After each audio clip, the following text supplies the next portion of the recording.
తార్సువాడైన సౌలు. ఎవరు?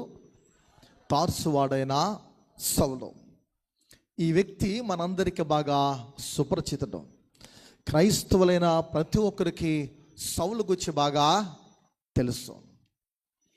ఈ వ్యక్తి పేరు సౌలు అయినప్పటికీ దీని భావము, ఈ పేరుకు అర్థం ఏంటంటే దేవుని వలన అడుగుబడినవాడు అని అర్థము. ఏంటది? దేవుని వలన అడుగుబడినవాడు అని అర్థము. ఇతడు ఒక పరిసయ్యుడు మరియు బెన్యమీను గోత్రికుడు. పరిసయ్యుడై ఉన్నాడు, బెంజమిన్ గోత్రానికి చెందినవాడు, మత నిష్ట కలిగినటువంటి వ్యక్తి ఈ పరిసయ్యుడైన సౌలు. చాలా మత పిచ్చగలిగిన వాడు, మత నిష్ట కలిగినటువంటి వ్యక్తి సౌలు. అంత మాత్రమే కాక గమాలియేలు అనేటువంటి గొప్ప వ్యక్తి యొద్ద శిష్యరకాన్ని చేసినటువంటి గొప్పవాడు సౌలు. ఇంకా చెప్పుకోవాలంటే ధర్మశాస్త్ర అనుసారి, ధర్మశాస్త్రమును అనుసరించినటువంటి వ్యక్తి ఈ సౌలు. రోషానికి పౌరుషానికి ఏ విషయంలో తగ్గే మనుష్యుడో కాదు.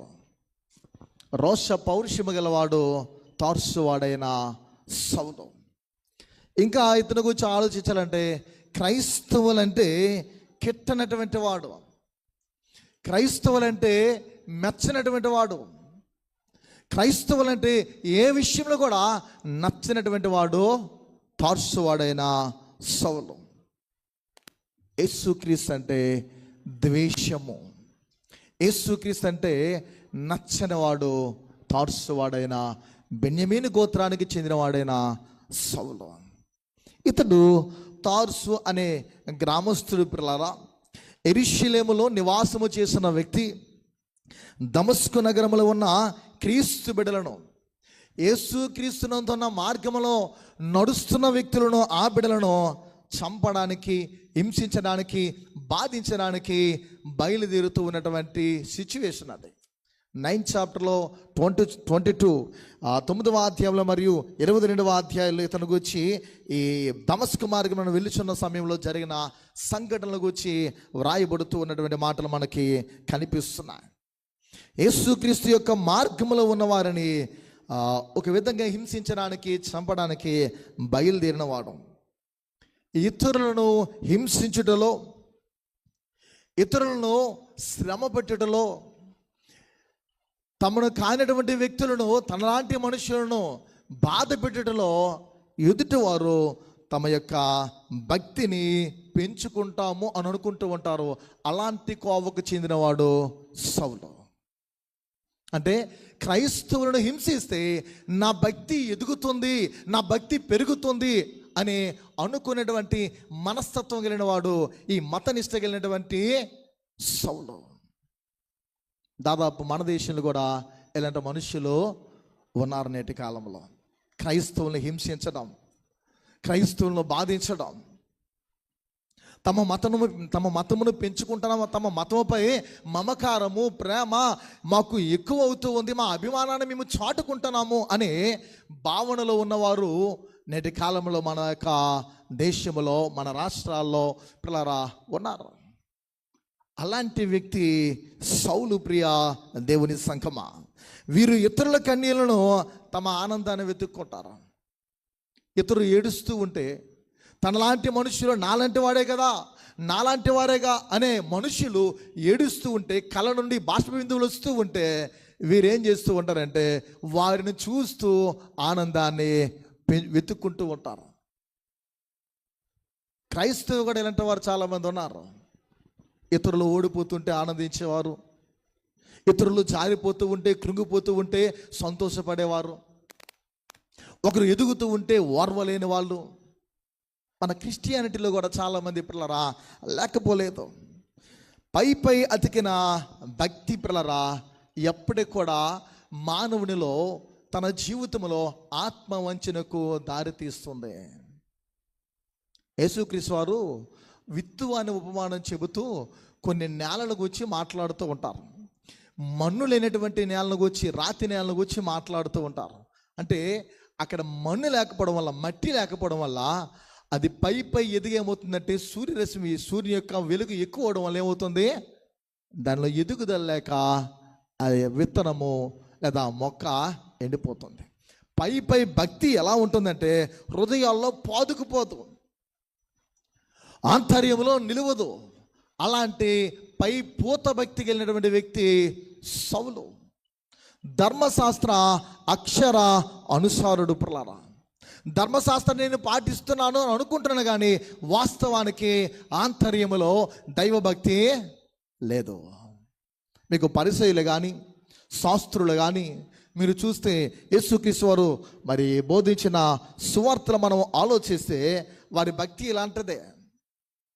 మేము ధర్మశాస్త్రాన్ని అనుసరిస్తున్నాము, నీతిమంతులుగా ఉన్నాము, మేము దశమాంశాలు ఇస్తున్నాం, దశమ భాగాలు ఇస్తున్నాము, ప్రతి దానిలో మేము తీస్తున్నామని చెప్పుకునేవారు, కానీ వాస్తవానికి వారి లోపటి భాగము, వారి ఆంతర్యము శుద్ధిగా లేదు.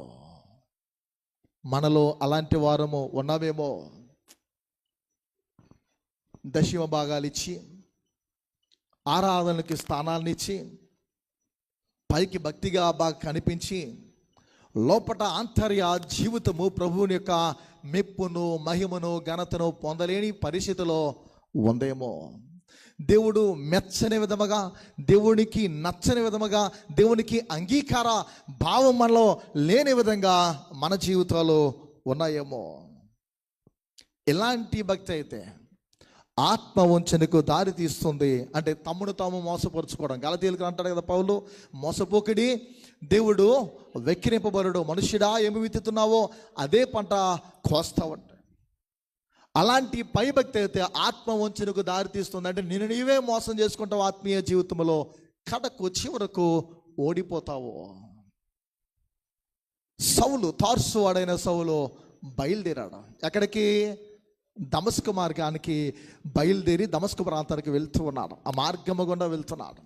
ఈ మార్గమందు లేదా యేసు మార్గమందు ఉన్న వారిని పట్టుకోవడానికి, హింసించడానికి, వారికి ప్రలరా బాధించడానికి అతను బయలుదేరడం కనిపిస్తుంది. 3 విషయాలు చెప్పి నా సందేశాన్ని సమయానుకూలంగా ముగించాలని ఆశపడుతున్నాను. మొదటిగా మనం గమనించిన ఇలా పడద్రోయబడింది లేచుటకి.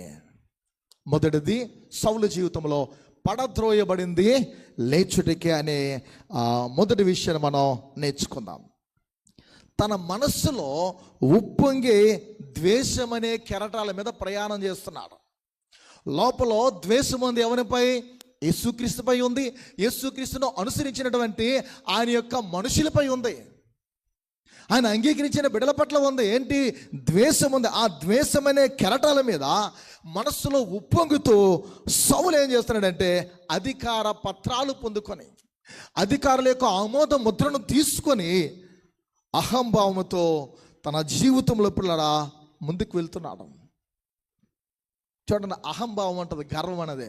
అహంభావం ఇతని చుట్టూ ఎలా ఉందంటే ఒక సుడిగుండం ఎలా ఉంటుందో సుడిగుండం వల్లే అహముతో అతడు నింపబడ్డాడు. ఈ సుడిగుండం మీద దమస్క రాజబాటపై, దమస్క్ అనేటువంటి ఆ నగర రాజబాటపై ఒక గుర్రం మీద, అశ్వం మీద ప్రయాణము చేస్తూ వెళ్తున్నాడు. అహం అనుకుంటూ ఉంటుంది, ప్రియా దేవుని బిడ్డలారా, విర్రవీగుతూ ఉంటుంది. నాకేంటి, నాకే అడ్డు ఉంది, ఏ ఆటంకం ఉందని అహము నిరంతరము అనుకుంటూ ఉంటుంది. విర్రవీగుతూ సౌలు ప్రయాణానికి తన యొక్క జీవితంలో ఆ దమస్కు రాజమార్గమున వెళ్తూ ఉన్నాడు. అంతరాయాలు, అడ్డంకులు తనను అడ్డుకోగలవని అహము ఎప్పుడు అనుకోదు. అహంకారి, గర్వంతో నిండినవాడు ఏమనుకుంటాడంటే అడ్డంకము కానీ అవరోధము కానీ నన్ను ఏది అడ్డుకోదు అని ఇప్పుడు అనుకోడు. అలాంటి స్థితిలో ఉన్నాడు సౌలు కూడా. పిల్లరా, నన్నెవరు ఆపుతారు, నన్నెవరు నిలువరిస్తారు, నాకేముంది ఆటంకం అని ఈ తార్సు పట్టణస్థుడు, ఈ తార్సు ప్రాంతానికి చెందినటువంటి ఈ వ్యక్తి పిల్లరా అనుకుంటున్నారు. కానీ తన పితరులు సేవించిన దేవుడు, తన పితరులు ఆరాధించిన దేవుడు, తన పితరులు ఘనపరిచిన దేవుడు, నేను అబ్రహాముని ఎన్నుకుంటున్నానని అబ్రహామును గురించి వాగ్దానం చేస్తున్నాడు. నేనే దేవుడును, నేను తప్ప వేరొక దేవుడు ఉండకూడదని సవాలుతో కూడినటువంటి రోషమగిన పలికినటువంటి మాటలు గల ఆ దేవుడు పిల్లరా యేసు నామములో చరిత్రలో ఈ పుడుమకి ఈ భూమి మీదకి వచ్చాడని సౌలుకి అర్థం కాలేదు. తమ పితరులు సేవించినటువంటి ఆ దేవుడు యేసు నామంతో చరిత్ర విరిసిన ఆ దేవుడు అగోచరముగా కంటికి సౌలుకు కనబడకుండా అదృశ్య రూపిగా సౌలు గుర్రం మీద అశ్వం మీద దమస్కు మార్గము గుండా వెళ్తూ ఉన్నప్పుడు అతని ప్రక్కనే అతని చేరువనే అగోచర అశ్వముపై కంటికి కనబడినటువంటి మరో గుర్రముపై యేసుక్రీస్తు వారు కూడా ఆయనతో సమానముగా ప్రయాణం చేస్తూ వెళ్తున్నాడు. ఆయన అంటాడుగా, నిన్ను కాపాడవాడు కొనుకడు నిద్రపోడని. తన ప్రజలను రక్షించుటకు, తన బిడ్డలను సంరక్షించుటకు, కృప చూపుటకు, ఆయన నేతృత్వం కింద నడిపించుటకు ఆయన ఎల్లప్పుడూ కూడా కునికేవాడు నిద్రపోయేవాడో కాదు. సౌలుతో కూడా ప్రయాణం చేస్తున్నాడు. వాస్తవానికి సౌలుకి ఆ సంగతి తెలియదు. సౌలుకి ఆ సంగతి తెలియదు. ప్రియా దేవుని బిడ్డలారా, గమనించినలా అమాంతంగా మనం చదువుకున్న 22వ అధ్యాయంలో రాయబడినట్లు ఒక దివ్యమైన కాంతి పిడుగులా పడింది. 6వ వచనం చదువుతాం. నేను ప్రయాణము చేయొచ్చు సమీపించినప్పుడు చదవనమ్మా, ఆకాశము నుండి గొప్ప వెలుగు అకస్మాత్తుగా నా చుట్టూ ప్రకాశించను. ఏంటంటే మధ్యాహ్న కాలమందు ఆకాశము నుండి గొప్ప వెలుగు అకస్మాత్తుగా నా చుట్టూ ప్రకాశించను. ప్రకాశమానమైన వెలుగు అమాంతంగా ప్రియా దేవుని బిడ్డలారా ఒక దివ్యమైన కాంతి పిడుగులా పడింది. తార్సువాడైన సౌలు నేల మీద పడిపోయాడు. తను నేల మీద పడిపోయినట్టు మనకి 9వ అధ్యాయంలో చూస్తే ఇదే అపోస్తుల కార్యం 3-4 వచనాల్లో వ్రాయబడుతుంది. ఈ మాటలు గమనించిన ఎల్లప్పుడూ ప్రకాశమానమైన వెలుగు ప్రకాశించబడినప్పుడు గుర్రం మీద అశ్వం మీద ముందుకు వెళుతున్నటువంటి సౌలు కింద పడ్డాడు. ఏ నేల మీద బందీలుగా క్రైస్తవులను పట్టుకోవాలనుకున్నాడు, ఏ మట్టి మీద ఏ నేల మీద వాడిని ఈడ్చుకుంటూ తీసుకుని వెళ్ళాలి క్రైస్తవులని అని సౌలు అనుకున్నాడో యేసుక్రీస్తు బిడ్డలను, అదే నేల మీద పిల్లరా తాను పడిపోయే పరిస్థితి ఎదురయ్యింది. కొరింథీయులకు రాసిన లేఖలు అంటాడు, తాను నిలుచుకొనుచున్నానని చెప్పుకుని ప్రతి ఒక్కడు కిందకు జారి పడుకున్నట్లు జాగ్రత్త పడవలనే కదని దేవుని వాక్యములో ప్రత్యేకంగా హెచ్చరిస్తూ ఉంది. ప్రియ దైవజనమా, దేవుని బిడ్డలారా, మన జీవితంలో ఆలోచించాలి. ఎందుచేతననేది మనం గమనిస్తే ఏ విషయంలో కూడా మనము నిరంతరము అతిశయముతో గర్వముతో ఉండకూడదు. కొరింథీయులకు రాసిన మొదటి పత్రిక 10వ అధ్యాయము 12వ వచనంలో తాను నిలుచుచున్నానని తలంచుకున్నవాడు పడకూడనట్లు జాగ్రత్తగా చూచుకొనవలెను. సౌలు అనుకున్నాడు, నాకే అడ్డు రాదు, నాకే ఆటంకం రాదు, నేను బాగానే వెళ్తున్నాను, ఎంత త్వరగా వెళ్తానా, అధికారుల యొక్క ఆమోదం ఉత్తరం ఉంది, పత్రాలు తీసుకున్నాను, ఈ క్రైస్తవులు హింసిస్తాను అని అనుకున్నాడు. కానీ ఊహించని విధముగా సౌలు ఏమైపోయాడు, పడిపోయాడు. ప్రియమైన దేవుని బిడ్డలారా, ఈ సంఘటన ద్వారా జరిగిన ఈ పరిస్థితి ద్వారా మనం అర్థం చేసుకోవలసిన ప్రాముఖ్యమైనటువంటి పారమార్థిక సత్యం ఏంటంటే, నువ్వు పడద్రోయబడుతున్నావు అని అంటే అక్కడ నీ ప్రభు నిన్ను లేపడానికి ఇష్టపడుతున్నాడు. ఇక్కడ మనం నేర్చుకోవాలి, ఏ నేల మీద తన పిల్లలను తన బిడ్డలను ఆయన యొక్క మార్గమును వెంబడించాలని ఆశపడుతున్న శిష్యులను ఈడ్చుకుని రావాలనుకున్నాడో ఆ నేల మీద తానే పడ్డాడు. తనను అలా పడద్రోసింది మానవుడు కాదు అని సౌలుకు బాగా తెలుసు. అపోస్తుల కార్యము 4వ అధ్యాయం బి భాగంలో ఎలా వ్రాయబడి ఉంటుంది. అపోస్తుల కార్యము 9వ అధ్యాయము 4వ వచనంలో బి భాగంలో ఎలా వ్రాయబడి ఉంది పిల్లల చదువమ్మా. సౌలా సౌలా, నీవేళ నన్ను హింసించుచున్నావని తనతో ఒక స్వరము పలుకుట వినెను. సౌలా సౌలా, నీవేళ నన్ను హింసించుచున్నావని తనతో ఒక స్వరము పలుకుట వినెను. ఈ శబ్దము, ఈ స్వరము అతను గురించి ఇక్కడ పలుకుతుంది. తన పతనానికి కారణమైన ఆ వ్యక్తిని ఉద్దేశించి 5వ వచనంలో సౌలు అంటున్నాడు, ప్రభువా నీవెవడవని అతడు అడుగగా ఆయన నేను నీవు హింసించుచున్న యేసును యేసును లేచి, చాలమ్మా, నేను నీవు హింసించుచున్న యేసును. ఈ విషయాలు చాలా కాలం మనం వింటున్నటువంటివే, మనకి తెలిసినవే. అయినా ఇక్కడ మనం గమనించవలసింది ఏంటంటే, సౌలును కిందకు పడదోసింది, నెట్టివేసింది ఏదో ఓ శక్తి, మనుష్యుడైతే కాదు అని తెలుసు గనుక అతడు నేల మీద పడిన వెంటనే ఆ స్వరం విన్నప్పుడు వెంటనే ప్రభువా నీవెవడవని అడుగుతున్నాడు. నేను నీవు హింసించుచున్న యేసునని ప్రభువారు జవాబు ఇవ్వడం కనిపిస్తుంది.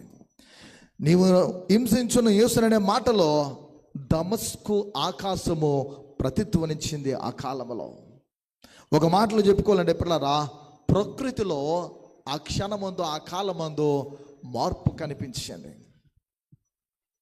సౌలుకు యేసుక్రీస్తుకు జరిగిన ఆ కాన్వర్సేషన్లో, ఆ కొద్దిపాటి సంభాషణలో ప్రకృతిలో మార్పు చోటు చేసుకుంది. సౌలు అంటున్నాడు, నీవెవడు ప్రభువా అని అంటే, నీవు హింసించుచున్న యేసును. యేసుక్రీస్తుని హింసించాడా? ఎవరు ఆయన మార్గంలో ఉన్నారో, ఎవరు ఆయన అంగీకరించారో, ఎవరు ఆయన త్రోవలో నడవాలి అనే ఆశతో, ఒక తీర్మానముతో నిశ్చయించుకొని శ్రమల కాలములో, ఇబ్బందికరమైన కాలములో, ప్రతికూలమైన కాలములో, సంఘము బిక్కుమంటూ ప్రాణభయముతో తలడిల్లుతున్న కాలములో సంఘాన్ని హింసిస్తున్నటువంటి పిల్లరా, ఆ శత్రువుడు లేదా ఆ భయంకరమైనటువంటి దోషకుడు, హింసకుడు సౌలు హింసిస్తున్న కాలంలో యేసుక్రీస్తు వారు సౌలును పట్టుకుంటున్నారు.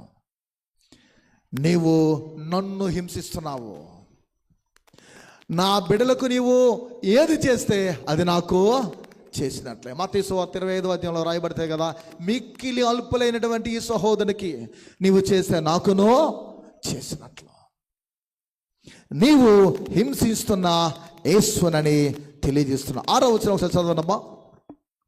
లేచి పట్టణములోనికి వెళ్ళుము, అక్కడ నీవు ఏమి చేయవలెనో అది నీకు తెలుపబడనని చెప్పను. లేచి పట్టణములకు వెళ్ళు. ముందేమయ్యాడు?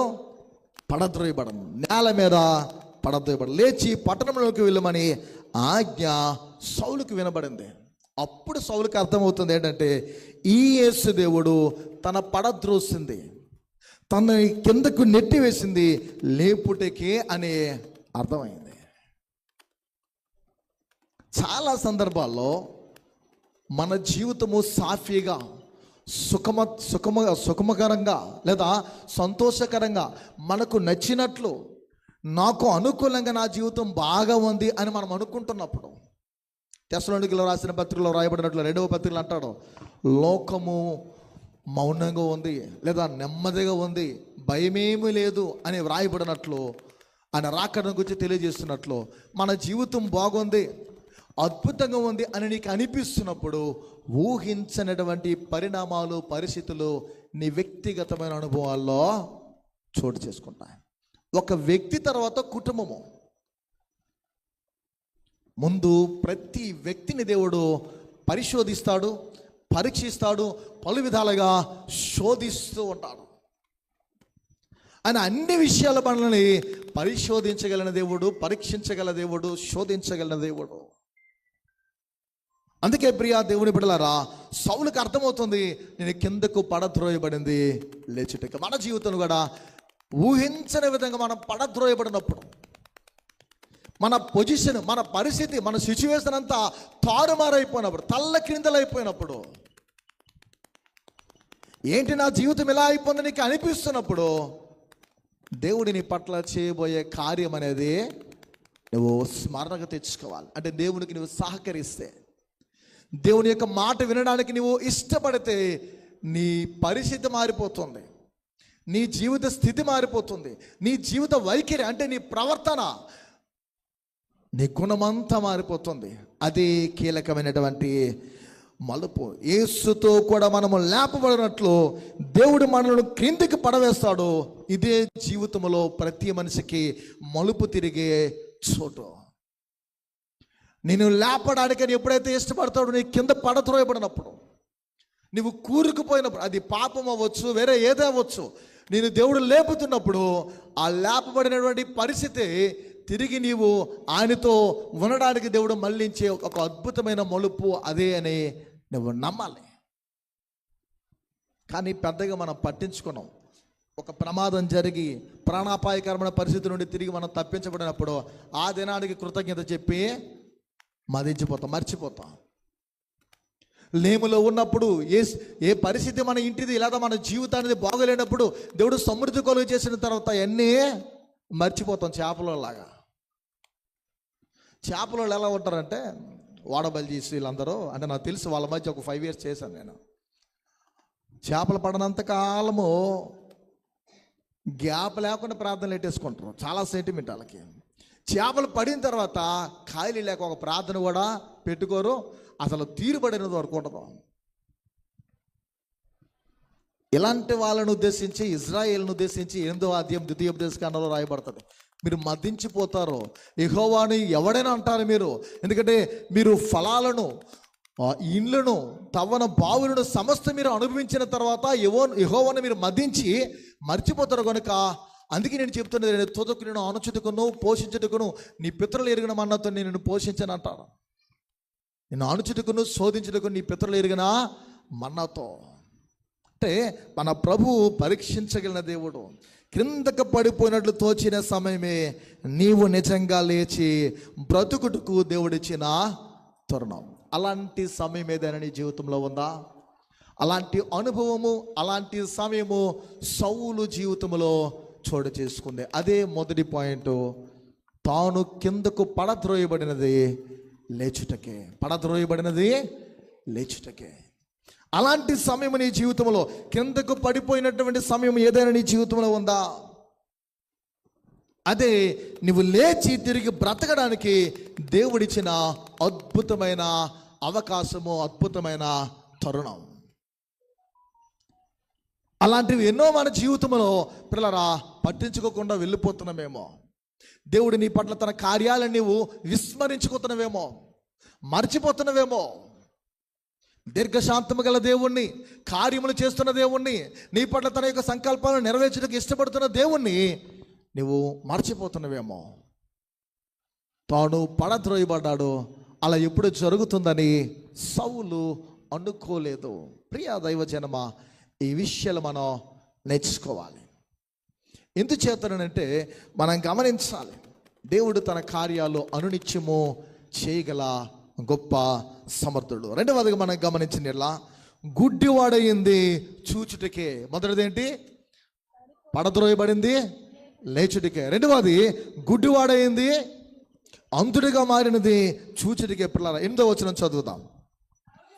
సౌలు నేల మీద నుండి లేచి కన్నులు తెరిచినను ఏమీ చూడలేకపోయాను గనుక వారు అతని చెయ్యి పట్టుకొని దమస్కులోనికి నడిపించిరి. గుడ్డివాడయింది చూచుటకే. కనువిప్పు కోసము, అంటే ఒక లెసన్, ఒక పాఠాన్ని దేవుడు నేర్పడానికి. ఇక్కడ ఏంటంటే కనువిప్పు కోసమే, తెలియజేయట కొరకు దేవుడు చేస్తున్న కార్యం ఇది.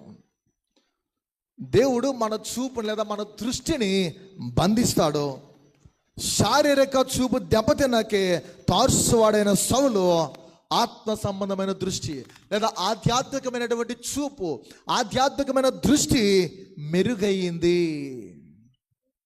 నువ్వు పుట్టినప్పటి నుండి నీ కళ్ళ నుండి ఏదైతే చూస్తున్నావో ఆ చూపు దెబ్బతిన్నాక,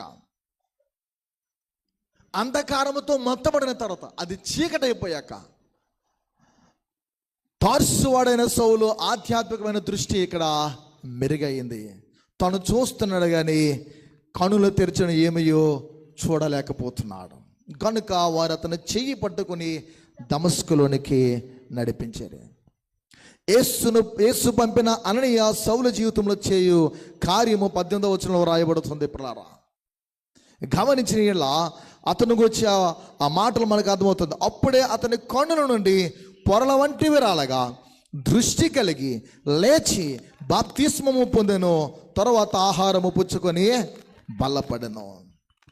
అతనిలో ఉన్న స్వార్థం, సౌలు ప్లేస్లో, సౌలు స్థానంలో మనల గురించి మనం పరిశీలించుకోవాలి. అతనిలో ఉన్న స్వార్థం, అతనిలో ఉన్న అజ్ఞానం. వాస్తవానికి సౌలు జ్ఞాని, కానీ ఒక అజ్ఞానిగా కనిపిస్తున్నాడు అక్కడ.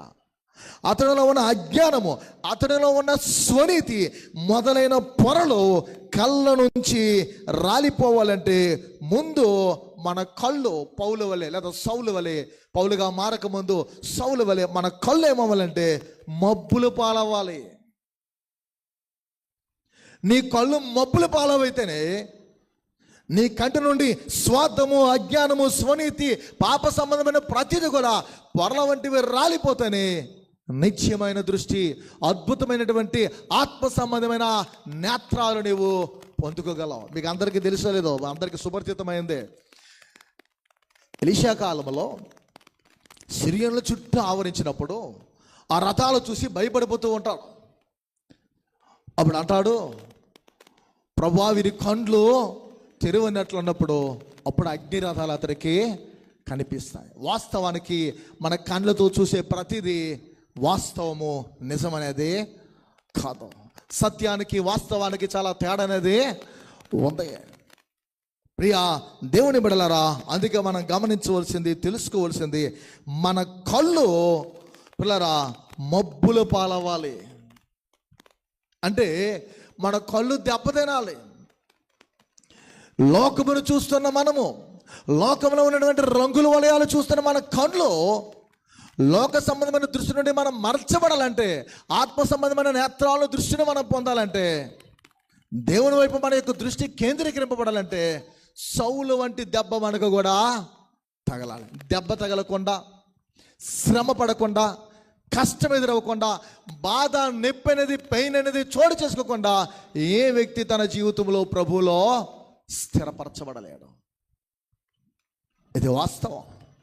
బైబిల్లో ఉన్న అనేక మందిని అలానే దేవుడు దిద్దాడు, అనే మార్గంలో నడిపించాడు. మనందరికీ తెలుసు, సహజంగా అందరము నీతిగా ఉండాలనుకుంటాం, యథార్థంగా ఉండాలనుకుంటాం, దేవుని యొక్క పరలోకంలో నేను ఉండాలి, నా కుటుంబీకులు ఉండాలి, మేము మంచివారుగా బ్రతకాలనుకుంటాం. కానీ నీలో నాలో ఉన్న పాప స్వభావం వల్ల ఉంచదు, మనల్ని నిలవనివ్వదు. అందుకే నీలో ఉన్న పాప సంబంధమైన ప్రతిదీ వెడలిపోవాలంటే, తీసివేయబడాలంటే నీ దృష్టి ఆత్మ సంబంధమైనదై ఉండాలి.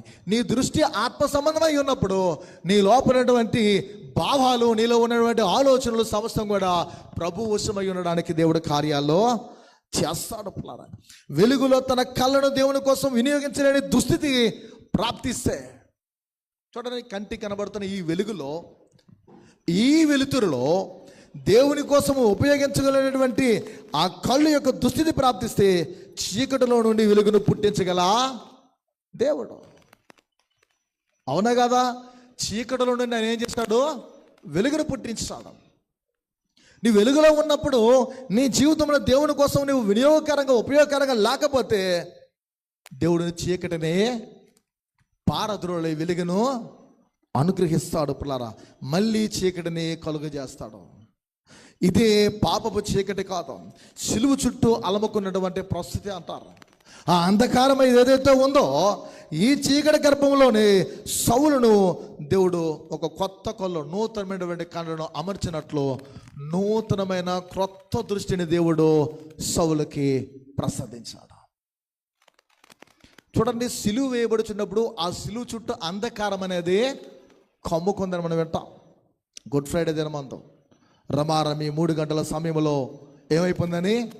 అంధకారమైందని, చీకటి.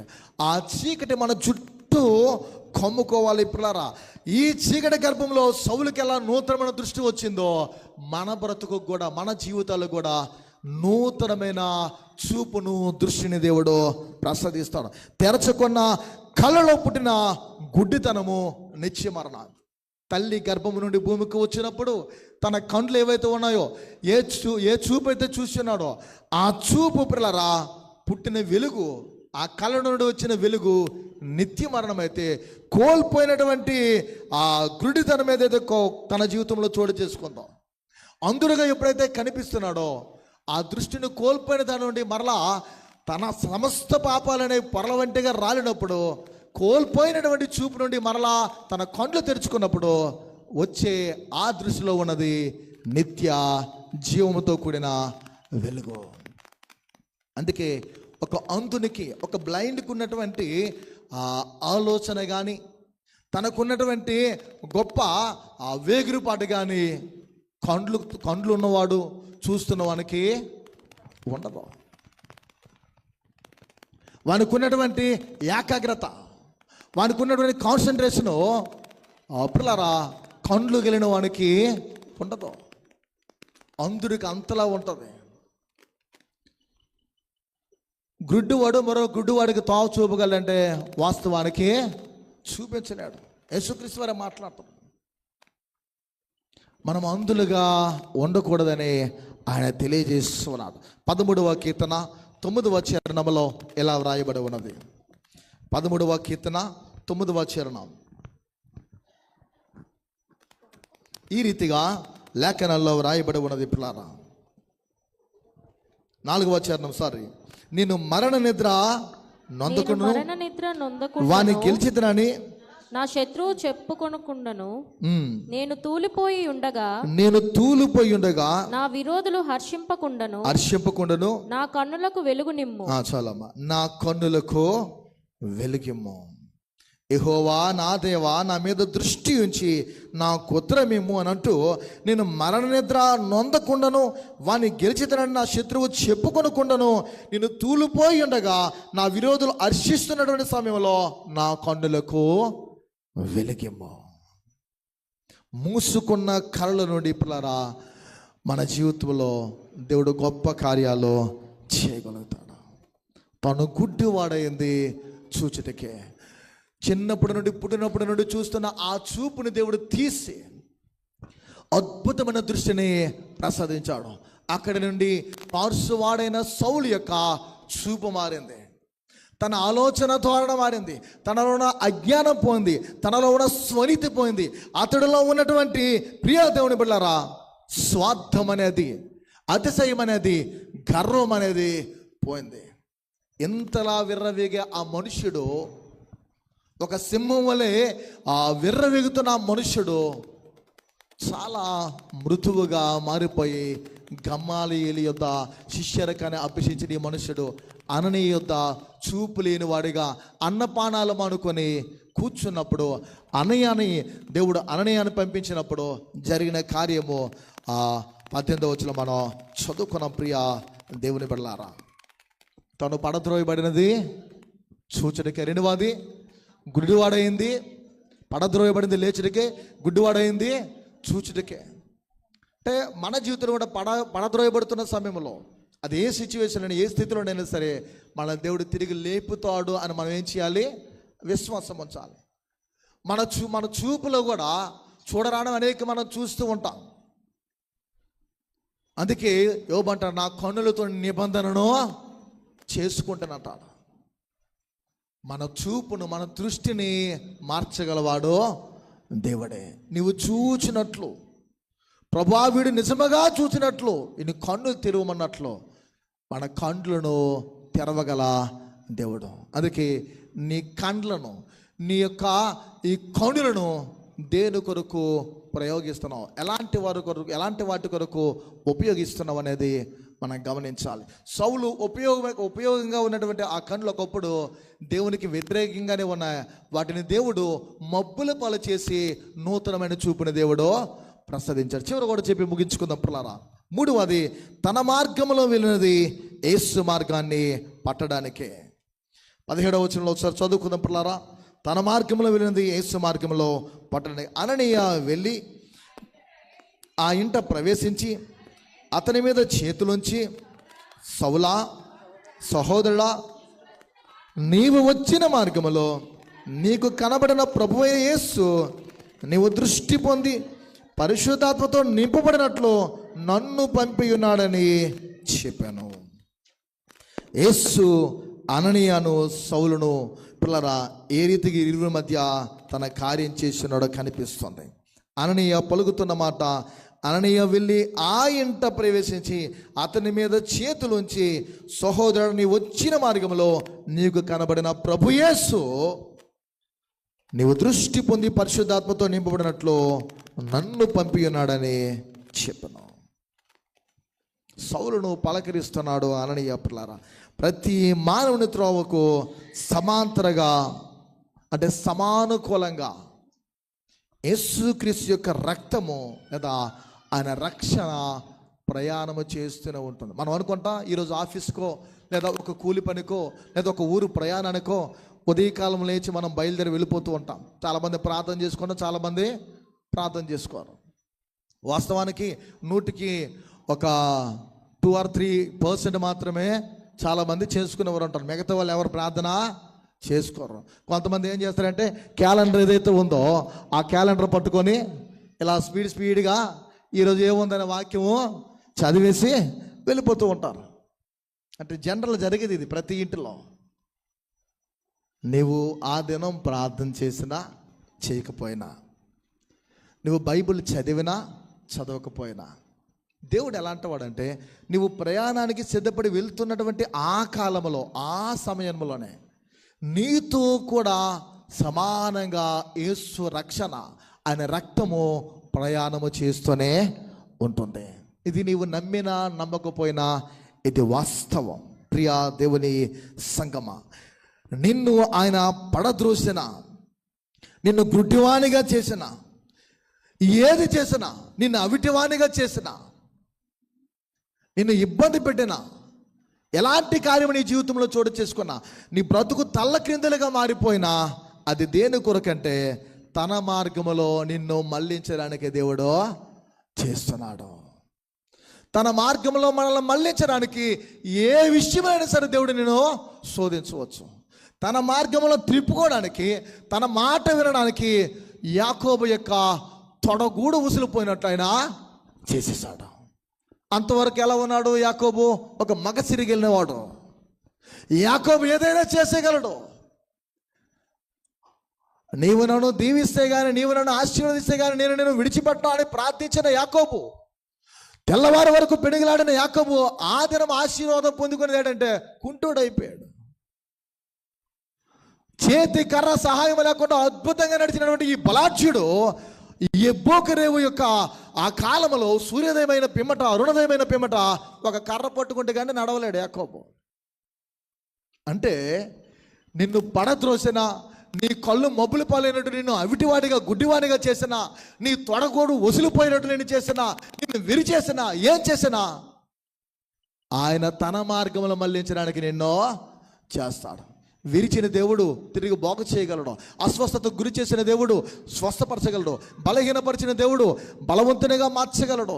అజ్ఞానిగా చేసిన దేవుడు నవ్వులు పాలు చేసిన దేవుడు, అపహాస్యం చేసిన దేవుడు తిరిగి 10 మందిని నిన్ను గనుడిగా ఎంచగలడు.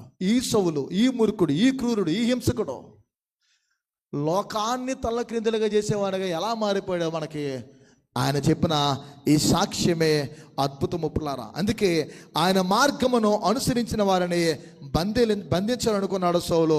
కానీ యేసు ప్రభువారు, నువ్వు నా మార్గంలో ఉన్న వారిని బంధించడం కాదు, నీవు నా మార్గంలో నడవడానికి, నా మార్గంలో వెళుతున్న వారిని నువ్వు బంధించడానికి ఏ రీతిగా వెళ్తున్నావో నేను నిన్ను నా మార్గంలో నడిపించుకోవడానికి నేను నిన్ను పట్టుకున్నాను సౌలా, సౌలా.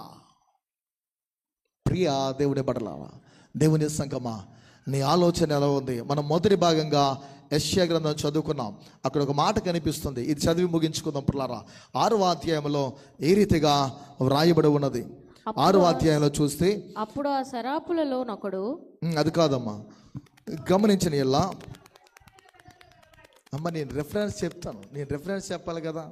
6వ అధ్యాయము దేవుని వాక్యం మనం యెషయా గ్రంథము గమనించినట్లా అందులో ఈ రీతిగా దేవుడు తెలియజేస్తున్నాడు. 9-10 వచనాలు చదువుకుందాం.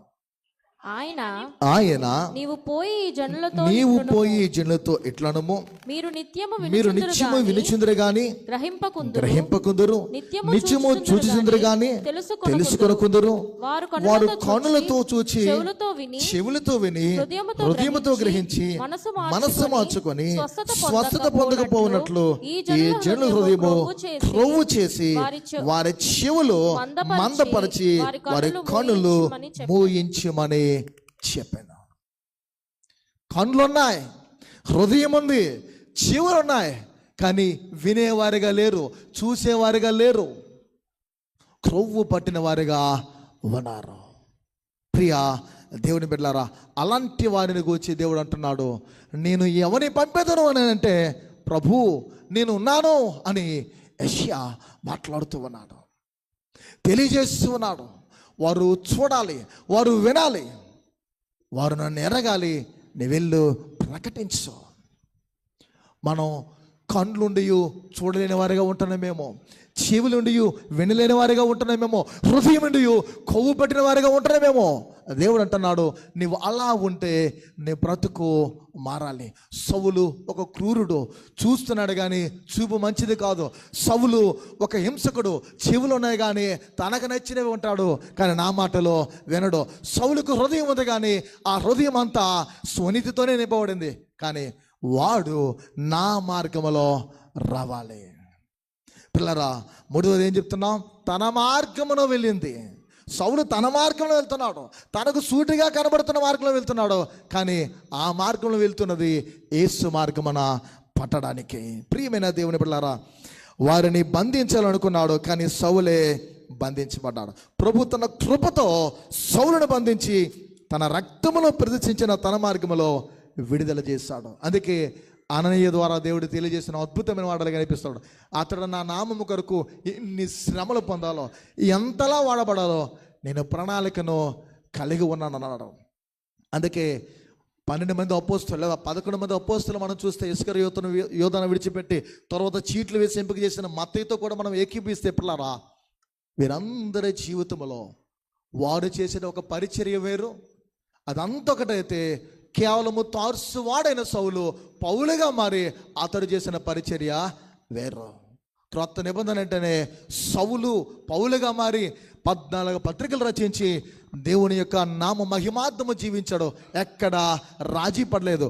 ఏ ఊరిల్లా ఆ ఊరంతా సువార్త చెప్పాలి, లేదా ఊరు వారందరితో తన్నులు తిని ఏడవబడాలి. ఇది ధ్యేయం. అందుకే నా నామం నిమిత్తము అన్యజనుల ఎదుట అతడు ఎలా వాడబడాలో నేను నియమించినని దేవుడు జ్ఞాపకం చేసుకుని తన రక్తంలో ప్రతిష్ఠించి ఆ మార్గంలో విడుదల చేశాడు.